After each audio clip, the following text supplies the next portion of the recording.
Okay, so there's this anime film Look Back that we should really talk about. Finally! I was waiting for us to get into it. It's like one of my favorite films of the year. Animation and live action. I'm not surprised. I think I had to take a couple days after watching it to really process all my thoughts and feelings about it. I was aware of the original manga by Tatsuki Fujimoto, but had never read it. Maybe we should recap for listeners what the film's about? Yes, good idea. So the story starts off with this middle schooler, Fujino, who's this funny girl who likes to think of herself as an accomplished manga artist because of all of her classmates who admire her artwork. That is until one day a mysterious classmate named Kiyomoto starts to publish art next to hers in the school newspaper, and Kiyomoto's art is amazing. Fujino just dedicates herself to improving her art, but later gives up and returns to a social life with friends that she had neglected. But then one teacher asks Fujino to deliver a graduation diploma to the reclusive Kiyomoto, who lives as a shut-in. And it turns out that Kiyomoto has been a huge fan of Fujino's artwork, and the two start a beautiful friendship that the film explores. And there's so much more to the story besides that, but I guess we'll get into it as we discuss the film more. Yeah, I didn't want to reveal all of the plot just yet, because the movie really hits so many different emotions and levels. It's a meditation on the choices we make, the relationships we cherish and have lost, and also on grief and redemption. The shocking thing is that it's only around 50 minutes in time length, so it's not even the full 90 minutes or 2 hours that we see in typical movies. I don't think it needed to be longer, to be honest. I mean,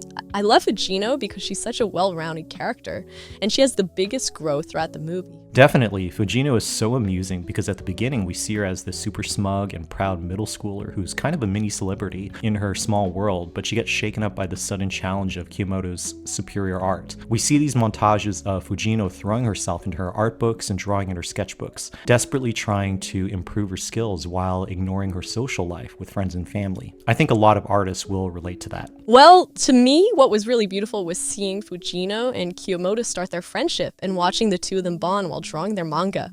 And seeing Kiyomoto slowly engage with the outside world and finding joy in her friendship with Fujino made me cry. Those are some of the best scenes, but we also see them break apart when Kiyomoto decides to go to art college and learn more, so that means she won't continue working with Fujino on a new manga series. The big twist in the story is when a little while later we see Fujino working as a professional artist, and she learns about a man attacking an art college, which leads to several deaths, and one of them is Kiyomoto. Fujino is devastated, and in her grief after the funeral, she revisits Kiyomoto's old home that is now empty. You see, Fujino feels guilty for Kiyomoto's death and believes that she's responsible for her friend dying because their friendship led to Kiyomoto going to college, where she would eventually become a victim of the tragic attack. But I had no idea that the film would take a turn here.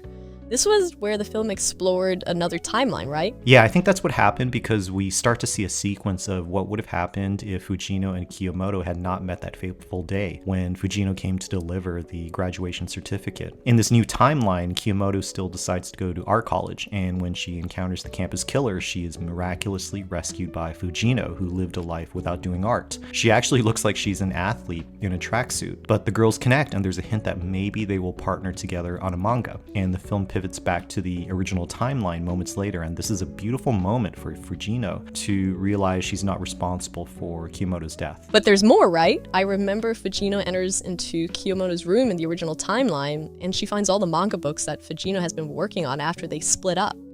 I thought that meant Kiyomoto never stopped looking up to her. And what a beautiful moment it was. It seemed that was what Fujino needed to keep drawing and keep moving on with her life. This movie really tackles the challenging experience of receiving closure in life, because technically there never was real closure between Fujino and Kiyomoto after they parted ways. The last shot in the movie is Fujino returning to her office, and she simply goes back to drawing at her computer and tablet as the credits roll. Do you think that's the deeper message to the movie? I guess that closure is possible when we experience these breakups and tragic outcomes in our lives? Maybe, and maybe not. I'm not sure the film makes a definitive statement on closure, but it captures the angst of not having closure and the yearning of wanting to have it, because real life is so ambiguous at times. I think we as humans yearn for purpose, just like in Fujino trying to find our identity in her art. But that path rarely satisfies. There's something in us that tells us we have this deeper hunger that needs to be filled, something beyond ourselves. So it's a spiritual hunger. Maybe something transcendent? I believe so. I don't think the movie goes to that specific area, but it makes you think about what our lives are really about. One rewarding part of our lives is definitely our relationships, but even these can come and go as people grow apart, especially in friendships as we see between Fujino and Kiyomoto. I wish there was something more permanent, you know. I wish things didn't have to fall apart in life as they often do.